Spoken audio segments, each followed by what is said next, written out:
Welcome, brothers and sisters, my name is Eros and I am the Doll Maker. Today we will get even more in depth on an advanced level on the topic of Lughnasadh, on the festivity of Lughnasadh, while also proving that I really care about this project, because recording with this temperature is absolute madness. So, jokes aside, today we will be talking more about Lughnasadh, looking more in depth.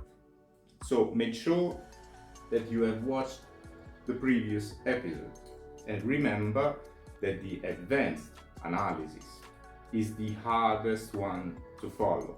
So don't be scared if you miss something on the first time you listen to this lesson. Let's start. This festivity, as often happens, reminds us of the importance of balance in our life and balance within ourselves. In this case, Luke's behavior as a spiritual and martial leader reminds us to do our best in our magical practice, while also following up with action to open up roads for our results to manifest without holding on to our attachment. For example, if we want to cast for love, we don't want to obsess over our desire for our new love to manifest. But if we want to meet someone new, we want to, for example, attend public places like a gym or even pubs, instead of recluding ourselves into our house.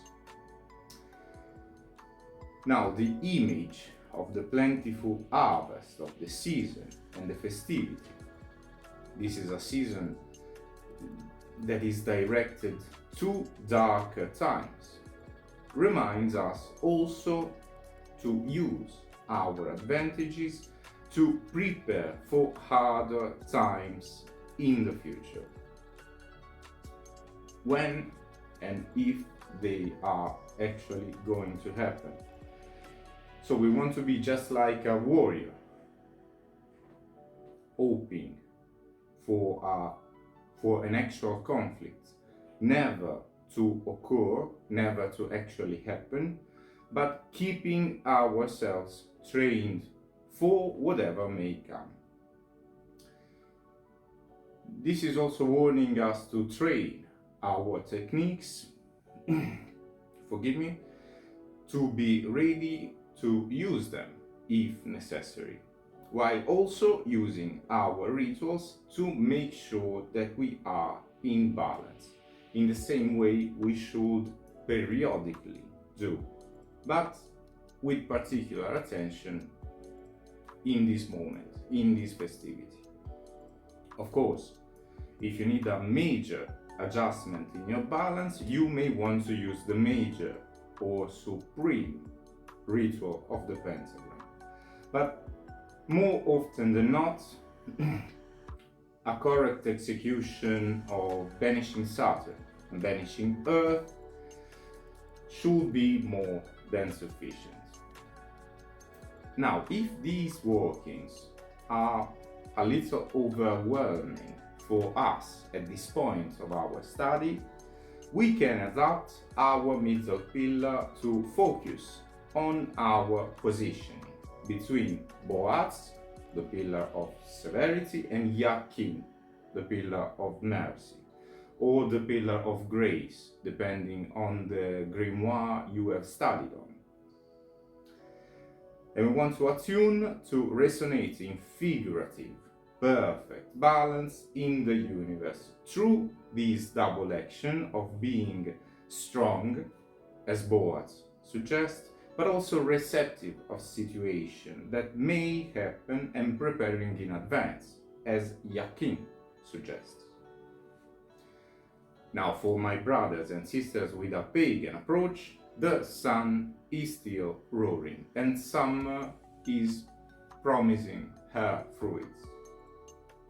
Remember to honor the Vanir along with the gods you are most related to, remembering that the wheel of the year is turning faster than we think. Strive to achieve balance, as we said, like the ancient gods achieved peace in the alliance between the kingdom of the Aesir and the kingdom of the Vanir. Balance your nature and your intellect, your rational and your subconscious mind.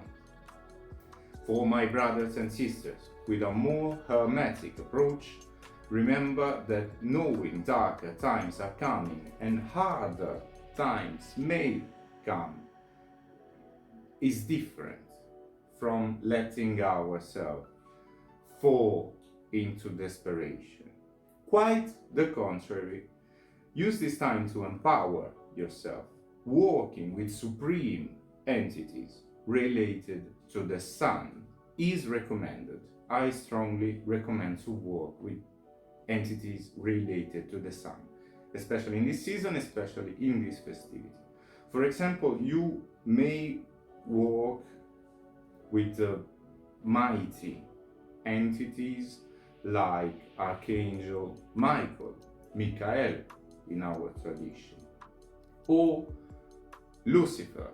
Remembering Lucifer is a title, so you want to be usually more specific.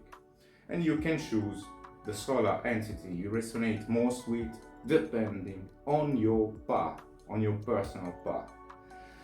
In this working, in this collaboration, you want to try to understand how strength and prudent intelligence can be combined and entwined within yourself. For Christian brothers and sisters, remember the example of the saints, never surrendering in the face of incredibly difficult situations, even facing martyrization sometimes. Focus on training and maintaining your inner strength. Work, if you want, with Saint Peter to understand the path going forward. Ask him to show you the path going forward, or you may even want to work with Saint Lawrence for protection and preservation for darker times to come, as we said. On the silver iris, we want to develop our techniques as much as possible, to look forward to further studies and development, especially personal development. We want to learn how to harmoniously work with our marionette, if we are granted one, to eventually be ready to work together through hard times. On the approach of the Crimson Glow, we want to be diligent in our studies in this time, understanding how our biggest strength resides in balancing the natural power we develop in darker or parasitic techniques. We want to balance especially our vampiric techniques with the bright light of the glory of the sun, compensating then our intrinsic weaknesses.